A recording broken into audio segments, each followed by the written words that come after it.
E pessoal, como vocês estão? Olha, tô passando aqui para fazer uma resenha rápida desta obra aqui, A Volta de Don Quixote, do grande Chesterton. Livro maravilhoso que joga luz sobre vários assuntos, trabalha vários assuntos: política, literatura, arte e ao modo mesmo do Chesterton. Um livro, vamos dizer assim, muito chestertoniano mesmo. Aqui, Chesterton revela a sua face literária na melhor forma.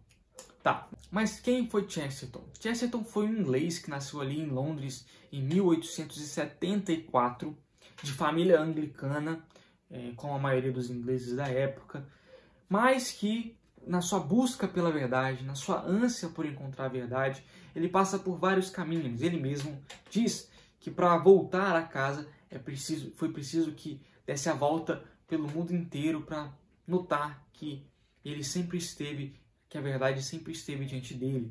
Então, em 1922, nessa sua busca pela verdade, ele se converte ao catolicismo, a sua esposa vai se converter em 26, e ele foi um grande defensor daí em diante da Igreja Católica. Na verdade, ele já a defendia antes, no seu livro Ortodoxia, quando ele escreveu ainda como anglicano. Nós vemos uma defesa contundente da Igreja Católica já, ou seja, já indicava de certo modo que Chesterton estava sendo atraído para a Igreja.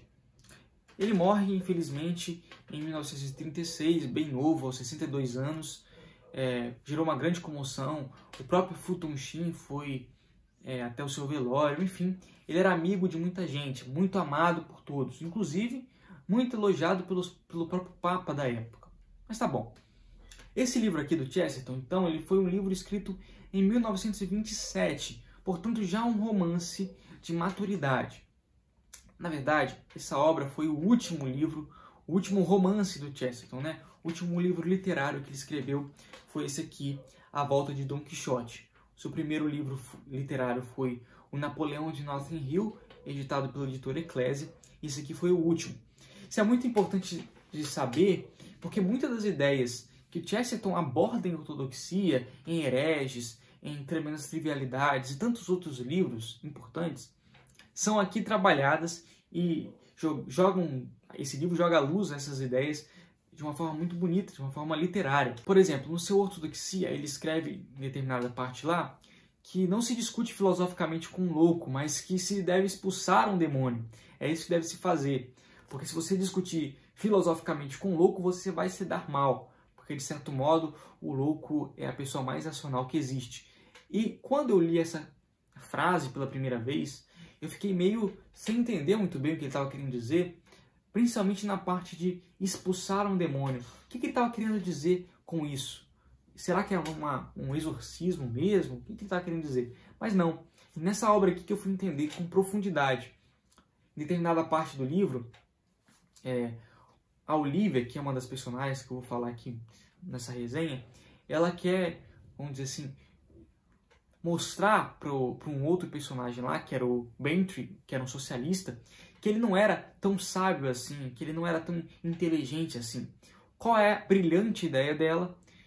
Convidá-lo para uma festa com a alta aristocracia, com aqueles sábios, com aqueles filósofos, aqueles engomadinhos, bem limpinhos. Então ele vai e o tiro sai pela culatra, vamos dizer assim. Por quê?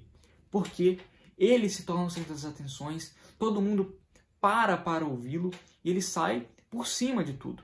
E todo mundo o vê como uma pessoa inteligente, como um sábio, sabe?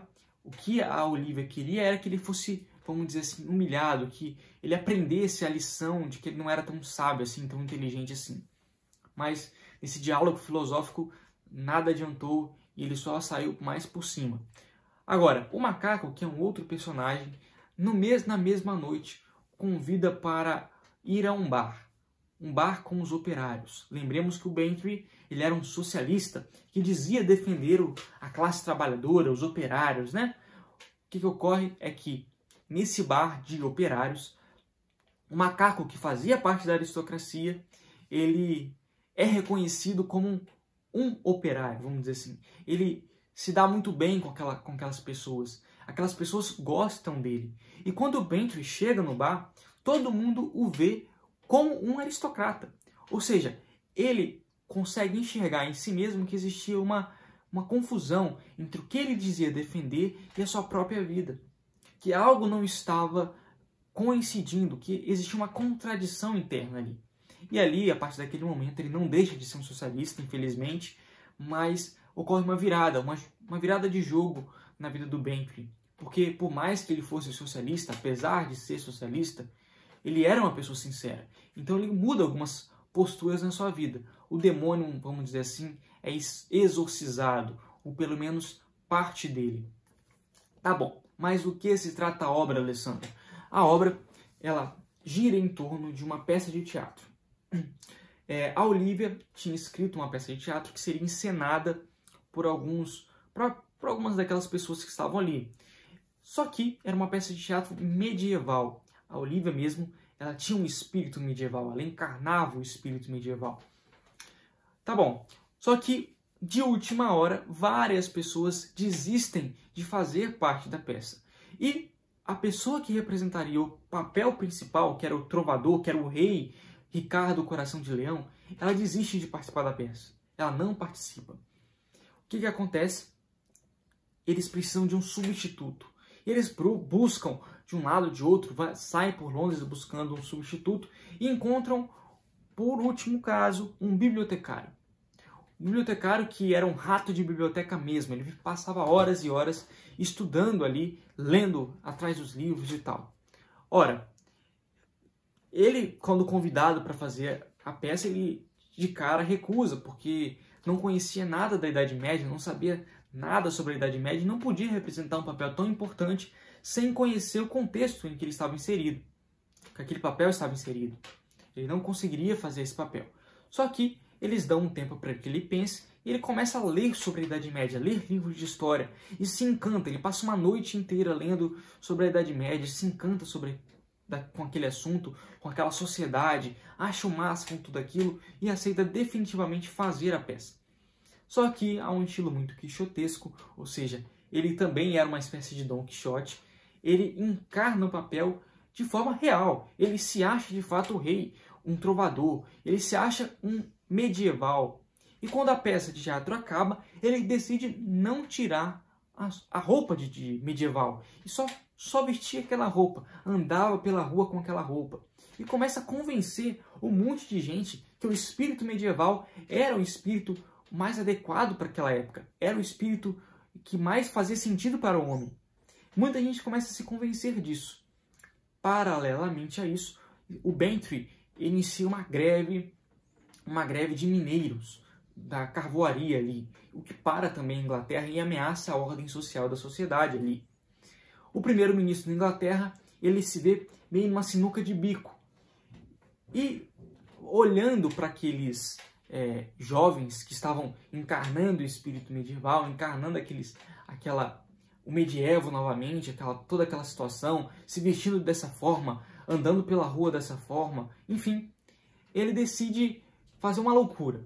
Ele decide entregar o poder na mão do bibliotecário e o entroniza como rei de armas.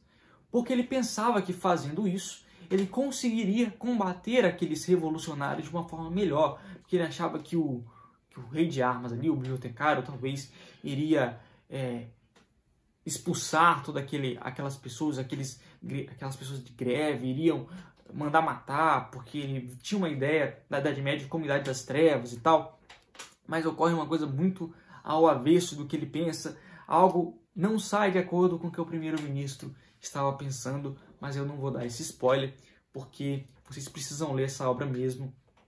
É um livro sensacional. Muita coisa acontece, é um livro que tem algumas partes que mostram isso literalmente mesmo, que mostram que o nosso mundo é um mundo que é um mundo daltônico, por assim dizer. Não consegue ver o colorido da realidade, só consegue ver a realidade no preto e no branco ou em cores opacas. Ele consegue mostrar isso de uma forma muito interessante aqui, o Chesterton, nesta obra de literatura.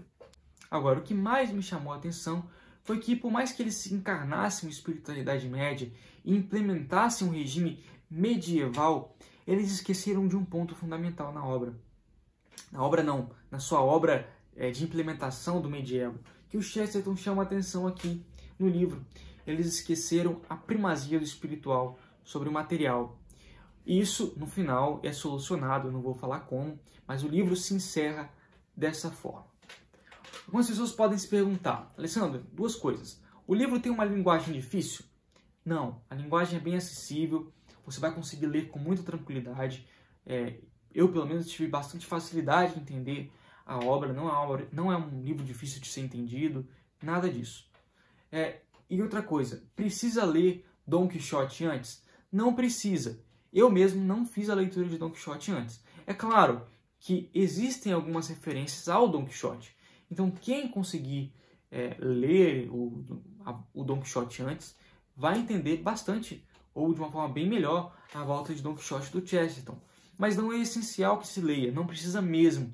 Eu, que não fiz a leitura ainda do Cervantes, consegui entender perfeitamente a obra e tirar muita diversão dela e muitos ensinamentos, tá bom?